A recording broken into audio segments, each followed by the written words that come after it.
Hello बच्चों, आज हम लोग क्लास 10 के चैप्टर नंबर 3 को स्टार्ट करेंगे। और आज का हमारा लेक्चर जो भी रहेगा उसमें बेसिक रहेगा।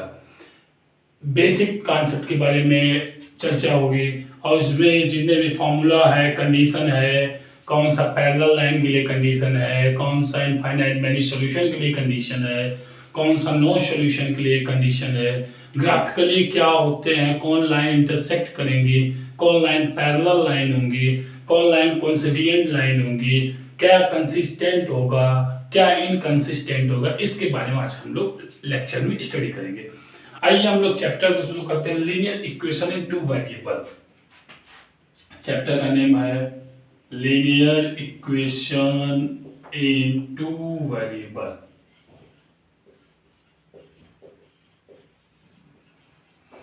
इसमें बेटा पहले विद्यार्थी दिया linear equation in two variable, आपका pair of linear equation in two variable. जो chapter pair of linear equation in two variables क्या होते हैं डियर स्टूडेंट्स, इसके बारे में अगर आपसे कोई पूछ ले तो हम लोग जानते हैं कि इसके पहले हम लोग वन वेरिएबल्स को पढ़े थे। वन वेरिएबल में क्या होता है, एक्स या वाई या एक वैल्यू गिवन रहेगा, वहां पे से हम वैल्यू को सॉल्व करके निकालते हैं। वन वेरिएबल के लिए आपको एक और कंडीशन होता है प्यारे विद्यार्थियों कि वन वेरिएबल में केवल एक इक्वेशन से हम सॉल्व कर सकते हैं। अगर टू वेरिएबल का कॉन्सेप्ट होता है, टू वेरिएबल के लिए हमें टू इक्वेशन का कंपलसरी होता है। अगर हम इसका जनरल फॉर्मूला लिखें या जनरल टू वेरिएबल इक्वेशन लिखें, the general two variable equation अगर लिखना हो हम लोग लिख सकते हैं a1x plus b1y plus c1 is equal to 0 and a2x plus b2y plus c2 is equal to 0। यहाँ पे हम लिख रहे हैं, क्या लिख रहे हैं स्टूडेंट्स, लिख रहे हैं a1x plus b1y plus c1 is equal to 0 and a2x plus b2y plus c2 is equal to 0। जहाँ a b c मतलब a1 b1 c1 comma a2 comma b2 comma c2 are a real number, that is it is the coefficient of x, coefficient of y and c is also coefficient।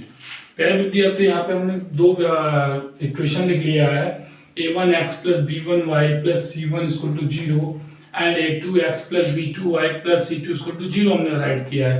यहाँ से हम अगर equation को right करने के बाद condition लिखना हो तो हम लोग इसके कंडीशन को लिख सकते हैं कि ये दो कंडीशन हमारे गिवन है। इस कंडीशन में आइए हम लोग समझते हैं कैसे सॉल्व किया जाता है। कि इसके लिए कंडीशन यही है कि दो वेरिएबल का होना कंपलसरी है और इसके लिए एक और कंडीशन है डियर स्टूडेंट्स, राइट कर सकते हैं कि a1 square plus b1 square does not equal to 0। इसका मतलब a1 स्क्वायर और b1 स्क्वायर की वैल्यू अगर हम कर रहे हैं उसकी वैल्यू कभी भी 0 के इक्वल नहीं आनी चाहिए।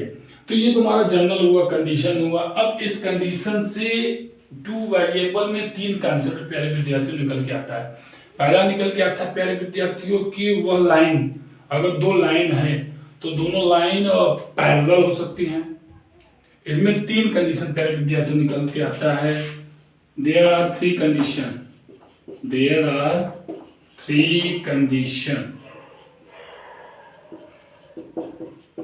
पहला होता है प्यारे विद्यार्थियों दे आर पैरेलल। हम लोग अगर कोई दो लीनियर इक्वेशन गिवन हो और दो लीनियर इक्वेशन की वैल्यू को हम लोग फाइंड करके ये बता सकते हैं कि लाइन पैरेलल है कि नहीं पैरेलल है विदाउट सॉल्यूशन किए। दूसरा हम लोग कर सकते हैं पैरेलल लाइन हो सकता है, दूसरा हो सकता है इंटरसेक्टिंग लाइन।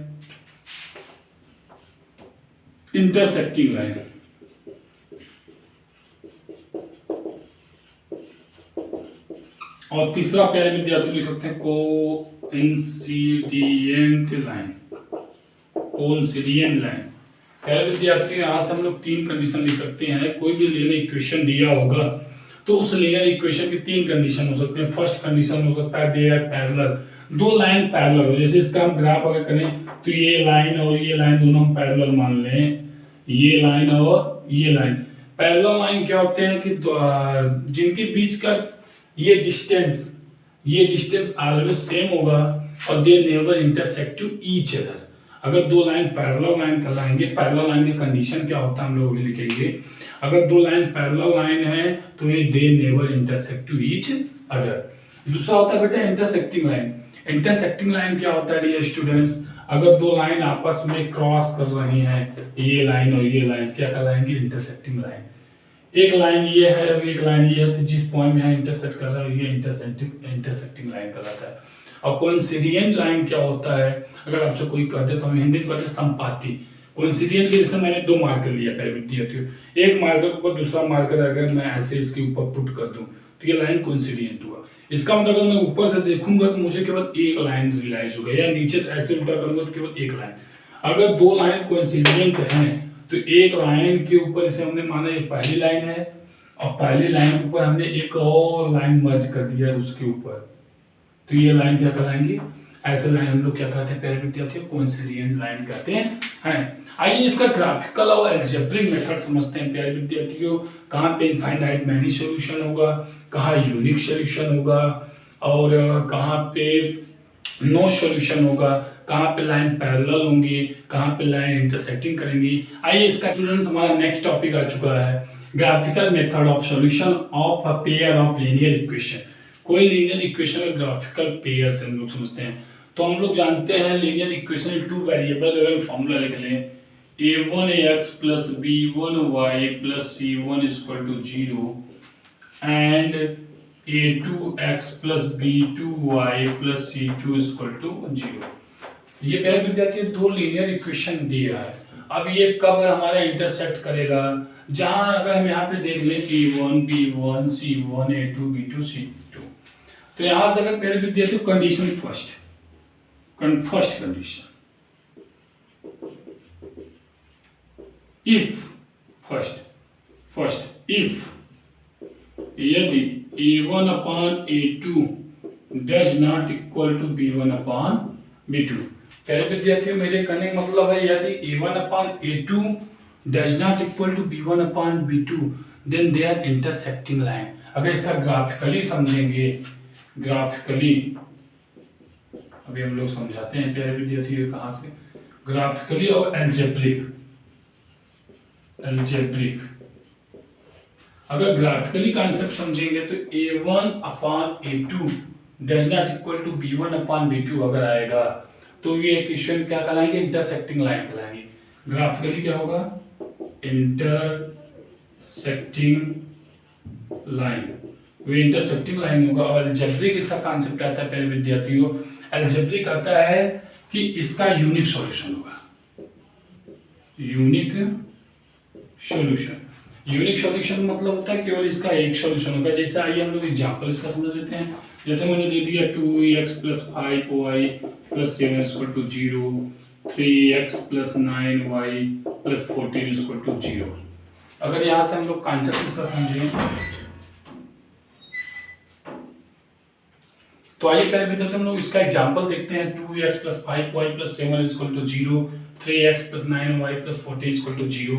यहाँ देख पा रहे हैं पहले विद्यार्थियों कि a1 की वैल्यू 2 है, यहाँ से कंपेयर किया a1 b1 c1, b1 की वैल्यू 5 और c1 की वैल्यू 7, a2 की वैल्यू 3, b2 की वैल्यू 9, c2 की वैल्यू 14। यहाँ से अगर हम लोग इसको सॉल्व करते हैं प्यारे विद्यार्थियों तो हम लोग देख पा रहे हैं कि a1 मतलब a1 upon a2 2 upon 3 does not equal to 5 upon 9। तो यहाँ से हम देख पा रहे हैं कि 2 upon 3 does not equal to 5 upon 9। तो प्यारे विद्यार्थियों यहाँ से कॉन्सेप्ट समझ में आता है कि जो ये लीनियर इक्वेशन हम लोग अगर नेक्स्ट वीडियो में अपने नेक्स्ट लेक्चर में इसका ग्राफ को बनाना सीखेंगे तो वहाँ से ये हम समझ सकते हैं कि ये दोनों लाइन एक दूसरे को इंटरसेक्ट करेंगी और इसका केवल यूनिक सॉल्यूशन होगा, केवल एक सॉल्यूशन होगा। आइए नेक्स्ट इसका समझते हैं दूसरा। इफ अगर ऐसा कंडीशन आ जाए पहले विद्यार्थियों कि तीनों वैल्यू C1 हो जाए, मतलब जैसे दूसरी condition if a1 upon a2 is equal to b1 upon b2 is equal to c1 upon c2। अगर तीनों की value a1 b1 c1 a2 b2 c2 तीनों का अगर रेशियो हम लोग कराएं और रेशियो कराने पर सभी की वैल्यू सेम आती है तो इसका मतलब प्यारे विद्यार्थी होता है कि वो कोइंसिडेंट लाइन है। कैसी लाइन है वो? कोइंसिडेंट।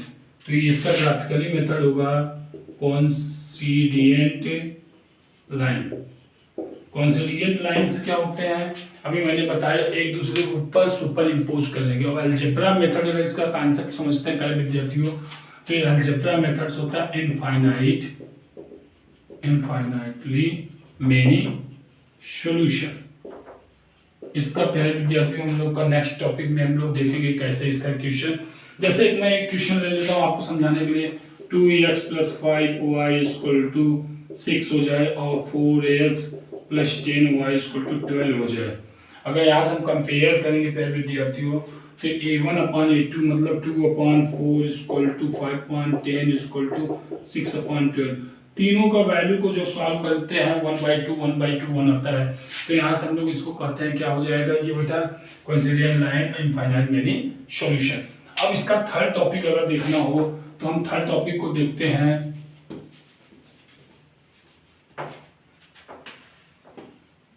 थर्ड टॉपिक में अगर हम इसको देखें,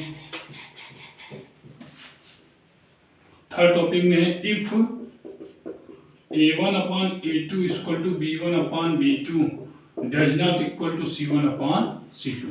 यदि a1/a2 की वैल्यू बेटा प्यारे विद्यार्थियों इक्वल टू होगा b1/b2 पर does not equal to c1/c2, तो ऐसे कंडीशन में हम लोग देख पाएंगे डियर स्टूडेंट्स कि वे दोनों ग्राफिकली क्या होंगे? पैरेलल होंगे। ग्राफिकली क्या होंगे? पैरेलल होंगे। पैरेलल लाइन आएगा। अगर इनका कंडीशन देखा जाएगा तो ग्राफिकली क्या होंगे? पैरेलल होंगे। और ऐसे कंडीशन में इसका नो सॉल्यूशन होगा। No solution. तो पहले विद्यार्थी जैसे मैंने आपको तीन कॉन्सेप्ट बताया, तीनों कॉन्सेप्ट, पहला कॉन्सेप्ट ये बताया गया कि कब पैरेलल होंगे, कब इंटरसेक्टिंग होंगी और कब हमारा कोइंसिडेंट होगा। तो तीनों कॉन्सेप्ट समझने पर हम लोग दो मेन इंपॉर्टेंट टॉपिक है कंसिस्टेंट, इनकंसिस्टेंट। कंसिस्टेंट ऐसे होते हैं अगर आपसे कोई पूछ ले ये जो कंडीशन है, मैं आपको शॉर्ट में समझाना चाहता हूँ। ये कंडीशन पैरेलल लाइन की जो कंडीशन होती है, अगर दो लाइन पैरेलल हैं, अगर if two lines are parallel then they are inconsistent. सीधी सी बात। इनकंसिस्टेंट मतलब होता है कि ऐसी दो लाइन जो पैरेलल होंगी वह कहलाएंगी इनकंसिस्टेंट होती हैं, और जब दो उसके अलावा जो भी लाइन होगी वो क्या कहलाएंगी? कंसिस्टेंट होती हैं। तो हम लोग लास्ट टॉपिक इसमें, इसके बाद इसमें हम लोग पढ़ेंगे अलजेब्रिक मेथड ऑफ सॉल्यूशन। अब हम लोग इसे इसका लास्ट पढ़ेंगे algebraic methods of solution in linear equation two variable. In linear equation इन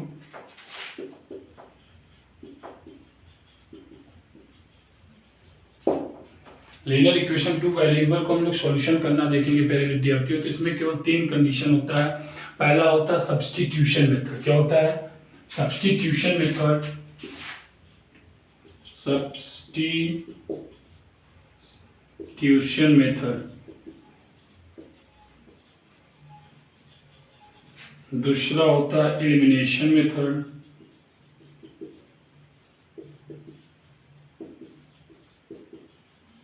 और थर्ड होता है dear students cross multiplication method.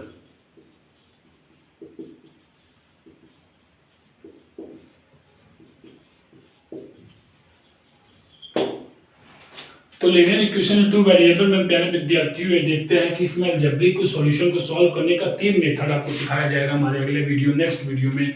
जो तीनों मेथड है, सब्स्टिट्यूशन मेथड को हमने हिंदी में बोलते हैं प्रतिस्थापन विधि। प्रतिस्थापन विधि में एक वैल्यू को हटाएंगे।